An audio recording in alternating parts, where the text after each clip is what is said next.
Good morning. Today we are going to study the topic vomiting. Definition of vomiting. Vomiting is defined as forceful expulsion of contents of stomach through mouth. What is the triggering factor? Strong contraction of the muscles of the abdominal wall is the triggering factor that operates in vomiting irrespective of cause. Causes of vomiting in various age group. Newborn में benign causes, swallowed air due to erratic feeding means improper feeding, not feeding in proper position. Possetting means recurrent regurgitation of gastric contents by a newborn baby due to immaturity of cardiac sphincter means जो stomach का जो cardiac sphincter है, जो lower यूसोफेजियल sphincter है, वो properly develop नहीं है, इसलिए गैस्ट्रिक कंटेंट जो है बार बार रिगर्गिटेट होते हैं और बेबी में 7 to 8 मंथ तक ये प्रॉब्लम जनरली रहता है. स्वेलोड एमनियोटिक फ्लूइड और ब्लड. न्यूबॉर्न बेबी में एमनियोटिक फ्लूइड या ब्लड के एस्पिरेशन की वजह से स्टमक में गैस्ट्रिक इरिटेशन की वजह से वोमिटिंग होता है. डे 1 में न्यूबॉर्न बेबी में अगर एमनियोटिक फ्लूइड के एस्पिरेशन की वजह से जो वोमिटिंग होता है that is normal. Organic causes. Septicaemia that is infection or other infections such as meningitis, intrauterine infection causing encephalitis, otitis, gastroenteritis, congenital obstructive defects of GIT. For example, esophageal atresia means जब oesophagus का lower and blind है और वो stomach में and नहीं कर रहा है, वो ब्लाइंड है, तो बेबी को जो फीडिंग डिफ़िकल्टी हो गई और जैसे ही बेबी को फर्स्ट फीड करेंगे तो बेबी वॉमिट कर देगा because lower end of the oesophagus is blind end that is not entering in to stomach. It will lead to vomiting of the feed. Birth trauma. Birth defects of CNS, hypoglycaemia and galactosaemia. Galactosaemia जो है lactose का जो एक जो basic structure है, जो lactose है जिसे ग्लूकोज और गैलेक्टोज से बना है, तो गैलेक्टोज का जो प्रॉपर डाइजेशन नहीं हो रहा है या सिमुलेशन नहीं हो रहा है तो एक जेनेटिक डिसऑर्डर है, जीन डिफेक्ट है, जिसे गैलेक्टोसीमिया कहते हैं. Early infancy. विनाइन फॉल्टी फीडिंग मीन्स एरोफीजिया. जब बेबी को प्रॉपरली फीड नहीं करवा रहे हैं, प्रॉपर लैचिंग नहीं है और बेबी एयर स्वेलो कर रहा है तो that may lead to vomiting. Too much crying and loneliness. Organic causes. Infections such as meningitis, encephalitis, upper respiratory tract infection, whooping cough, gastroenteritis, congenital hypertrophic pyloric stenosis. ये जो pylorus है, जो pyloric antrum है, वहाँ पे जो pyloric sphincter है उसकी स्टेनोसिस हो जाती है, वो नैरो है कंजेनाइटली बेबी में. हाइटल हर्निया मीन्स कि जो डायफ्राम में एक ओपनिंग है जिसकी वजह से जो कंटेंट्स है गैस्ट्रिक जो एब्डोमिनल कंटेंट है वो थोरेसिक कैविटी में एंटर कर रहे हैं, तो एक हाइटल हर्निया है. Pylorospasm. Cow milk allergy. Space occupying lesion. Diabetes, uraemia and galactosaemia. Late infancy and childhood. विनाइन forcing the feed as an attention seeking device in upset parent child relationship. Motion sickness and cyclic vomiting क्या है कि baby को 2 episode जो है weekly vomiting हो रही है और बीच में बेबी नॉर्मल है. Pathophysiology of MSCs.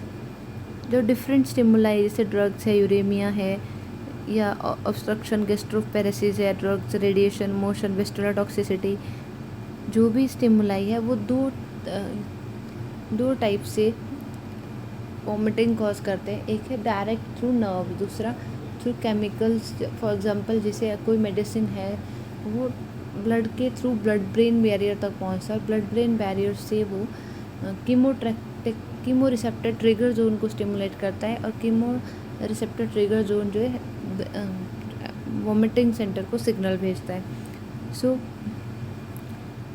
तो 2 मेन पाथवेज है, या तो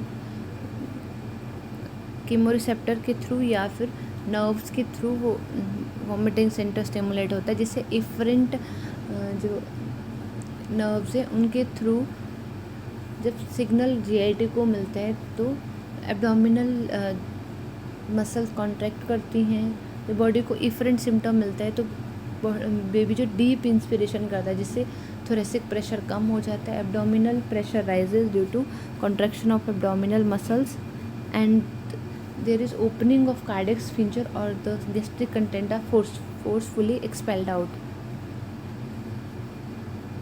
Types: short lasting, chronic or recurrent. Chronic or recurrent means it means cyclic vomiting जो में एटलीस्ट 2 एपिसोड पर वीक है और बीच में बेबी नॉर्मल है, और persistent means 2 episode per day. Clinical features: child gets nausea which is followed by expulsion of gastric content through mouth. Depending on etiology, vomiting may be projectile and may contain bile or blood. Vomiting may be projectile, for example, in CNS causes, in congenital infantile pyloric spasm, and it may contain bile if there is a intestinal obstruction. There may be associated diarrhea or vertigo. Dangerous signs include presence of bile or blood in vomitus, severe abdominal pain or tenderness and distension, projectile vomiting, neck stiffness, photophobia, persistent tachycardia, hypotension, and moderate to severe dehydration. Diagnosis: the diagnosis depends on history and investigation. First is history. Age of onset: newborn. Newborn में जो congenital gut anomalies, for example esophageal atresia means oesophagus properly develop नहीं है, oesophagus का lower and blind है, वो stomach में enter नहीं कर रहा है, जिस वजह से लोअर एंड ब्लाइंड होने की वजह से जो फीड है वो स्टमक तक नहीं जाएगा, इसलिए बेबी फर्स्ट फीड में जो न्यूबॉर्न बेबी है फर्स्ट फीड ही वॉमिट कर देगा, और जब हम उसका एक्सरे करेंगे तो एक्सरे में वो क्लियर दिख जाएगा. नियोनेटल सेप्सिस है, इन्फेंट्स में गैस्ट्रोइसोफेजियल रिफ्लक्स डिजीज़ है, पाइलोरिक स्टेनोसिस है, या फिर इनबोर्न एरर ऑफ मेटाबॉलिज्म है. तो एज ऑफ ऑनसेट के बेसिस पे हम डिफ्रेंशिएट कर सकते हैं. ओल्डर चिल्ड्रन में वायरल या ड्रग इंड्यूस्ड गैस्ट्राइटिस है, वायरल हेपेटाइटिस है, सीएनएस इन्फेक्शन है, यूटीआई. तो न्यूबॉर्न में 1 मंथ तक के बेबी में जो न्योनेट्स हैं उनमें कंजेनिटल एनोमलीज या फिर सेप्सिस की वजह से, इन्फेंट्स जो 1 मंथ टू 1 ईयर का बेबी है उसमें जीईआरडी, पाइलोरिक स्टेनोसिस या आईईएम की वजह से, और ओल्डर चिल्ड्रन में generally drug induced gastritis, viral hepatitis या CNS infection, UTI. Onset and course: acute vomiting, local causes, for example viral और ड्रग इंड्यूस गैस्ट्राइटिस और इंटेस्टाइनल ऑब्स्ट्रक्शन अगर एक्यूट है. रिकरेंट या परसिस्टेंट वॉमिटिंग में सिस्टेमिक पैथोलॉजी होगी, जैसे रेज इंट्राक्रैनियल प्रेशर है, हिपेटोरिनल डिजीज़ और metabolic disorders. Cyclic vomiting greater than 6 episode per month अगर हैं तो माइग्रेन मतलब रिले डे सिंड्रोम. और फोर्स ऑफ वॉमिटिंग अगर एफर्टलेस वॉमिटिंग है तो पोसेटिंग है. पोसेटिंग जैसे बेबी में जो गैस्ट्रिक कंटेंट का रिगर्गिटेशन है without effort due to immaturity of cardiac sphincter. Projectile vomiting है तो मीन्स इंक्रीज इंट्राक्रैनियल प्रेशर है या फिर पाइलोरिक स्टेनोसिस में प्रोजेक्टाइल वॉमिटिंग होगा. डायरेनल और पोस्टरल वेरिएशन अगर रिकरेंट अर्ली मॉर्निंग वॉमिटिंग है तो मीन्स रेज इंट्राक्रैनियल प्रेशर है और रेज सीएनएस कॉजेज हैं. Tendency to vomit in recumbent position that is GERD.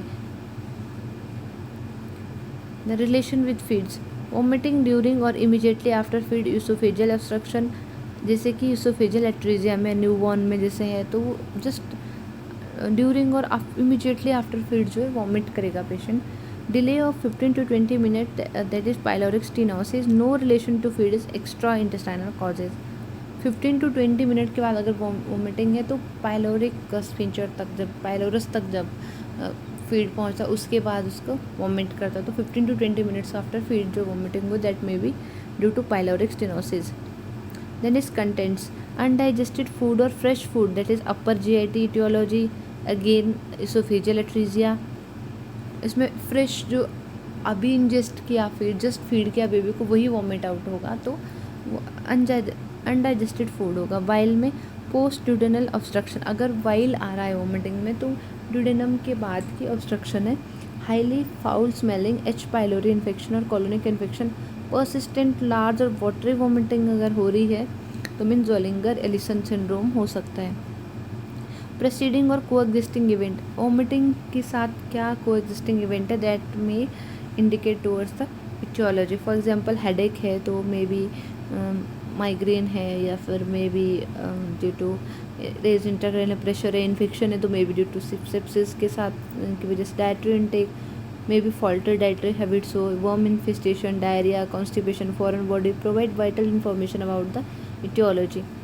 Physical examination helps in aetiological diagnosis. For example इक्ट्रस है vomiting के साथ तो मे बी वायरल हेपेटाइटिस हो सकता है। एब्डोमिनल टेंडरनेस और distension, there may be acute surgical abdomen.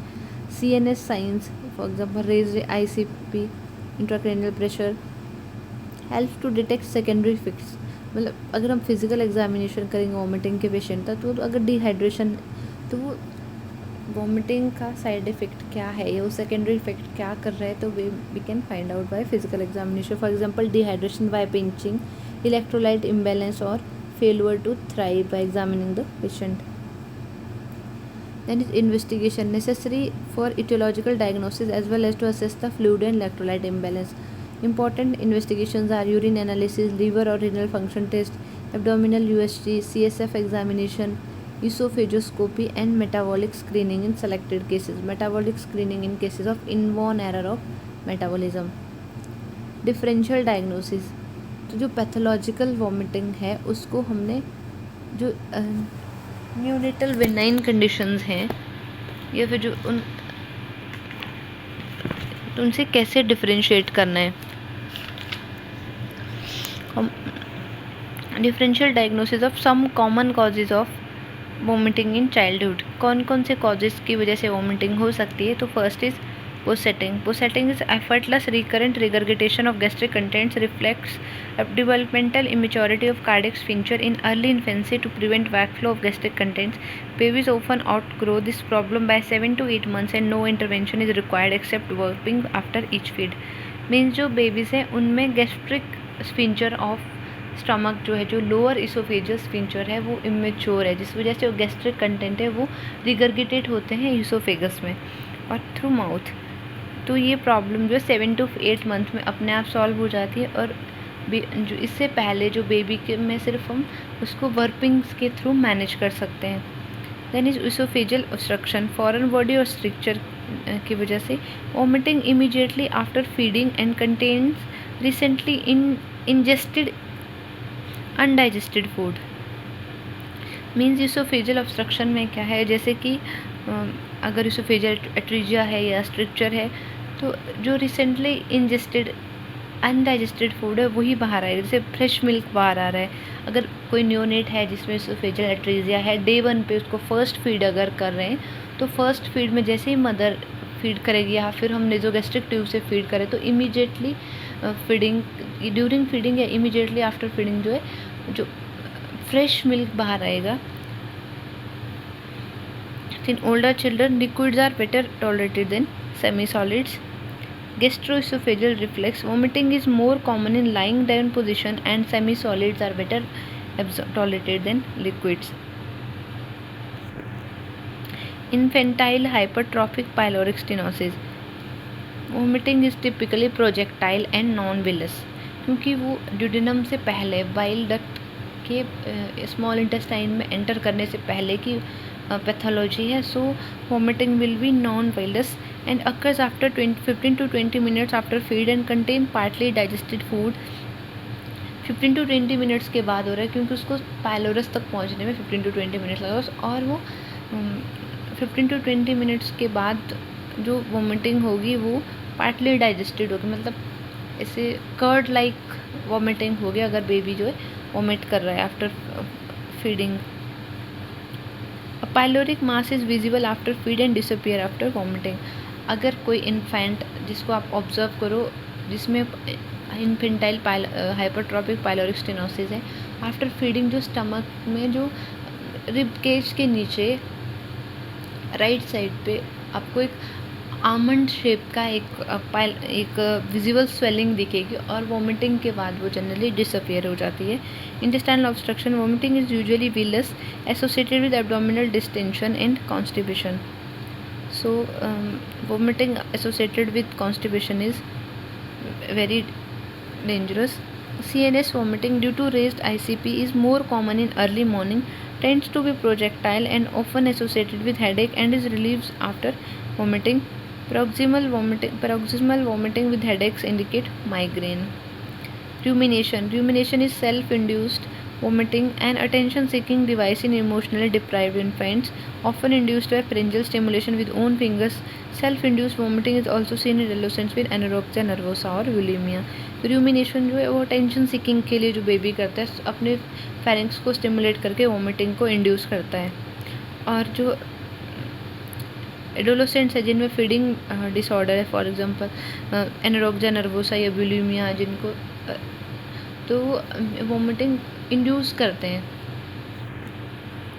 Management, symptomatic anti emetic therapy, domperidone 0.3 mg पर kg पर डोज और ऑन्डेंसेट्रोन 4 to 8 mg पर kg पर डोज।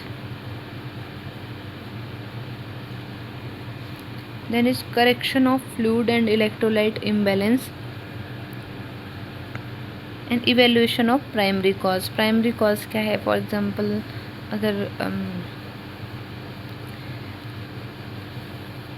इन्फेक्शन है तो एंटीबायोटिक, और अगर सर्जिकल कंडीशन है तो सर्जरी। Thank you.